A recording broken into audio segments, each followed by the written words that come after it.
Srisailam dam దిగువన ప్లంజ్పూల్ వద్ద భారీ గొయ్యి ఏర్పడింది. 2009 భారీ వరదల సమయంలో ఏర్పడిన గొయ్యి దాదాపు 120 మీటర్ల లోతు వరకు 270 మీటర్ల వెడల్పుతో 400 మీటర్ల పొడవు ఉంది. ఇది డ్యాం భద్రతకే పెను ప్రమాదంగా మారిందని కేంద్ర జలసంఘం ఆందోళన వ్యక్తం చేసినా పాలకులు చలనం కనిపించడం లేదు. మళ్లీ వరదలు వస్తే డ్యాం కొట్టుకుపోయే ప్రమాదం కూడా లేకపోలేదన్న ఆందోళన వ్యక్తమవుతోంది.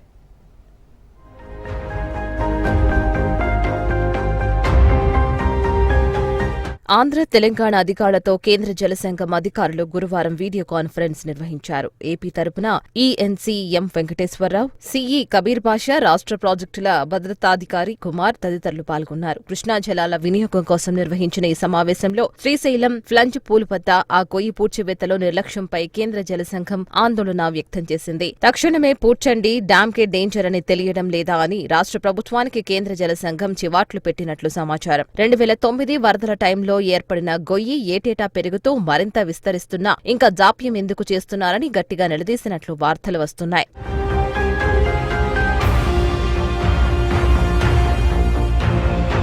శ్రీశైలం డ్యాం వద్ద మరమ్మత్తు పనులకు, అలాగే గుండ్లకమ్మ, రైవాడ, కాటన్ బ్యారేజీల్లో మరమ్మత్తు పనులకు రుణమిచ్చేందుకు ప్రపంచ బ్యాంక్ రెడీ ఉందని కేంద్ర జలసంఘం గుర్తు చేసింది. 480 కోట్ల స్కీంలో కొనసాగుతారా లేదా తేల్చి చెప్పాలని ఏపీ ప్రభుత్వాన్ని జలసంఘం గట్టిగా నిలదీసింది. రుణం వడ్డీ రేటు అధికంగా ఉందన్న అధికారుల సమాధానంపై అసహనం వ్యక్తం చేసింది. వానాకాలం వచ్చేలోపు గొయ్యి పూడ్చివేత పనులు పూర్తి చేయాలని నిర్దేశించింది. 2009 అక్టోబర్లో సంభవించిన భారీ వరదల టైంలో వరద నీరు శ్రీశైలం క్రస్ట్ గేట్లు ఎక్కి పారాయి. పైనుంచి కిందకు భారీ స్థాయిలో వరద నీరు కిందకు దూకిన ఫ్లంజ్ పూల్ ప్రాంతంలో భారీ గొయ్యి ఏర్పడి ఏటేటా పెరుగుతున్నట్లు వార్తలు వస్తున్నాయి.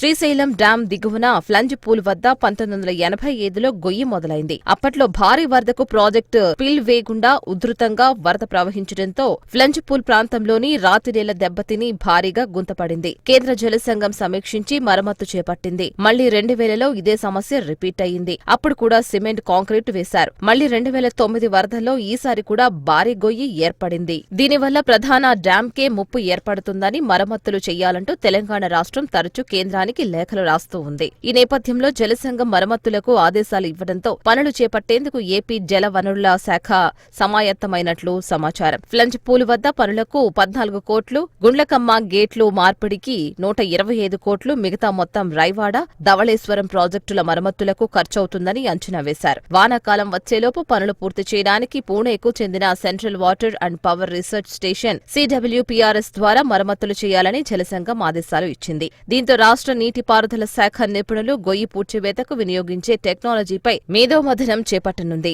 పనులు నిర్వహించే సంస్థకు అడ్వాన్స్ గా 7 కోట్లు చెల్లించేందుకు సుముఖత వ్యక్తం చేసింది. ఇక రాష్ట్ర ఆర్థిక శాఖతో సంప్రదింపులు జరుపుతున్నట్లు సమాచారం.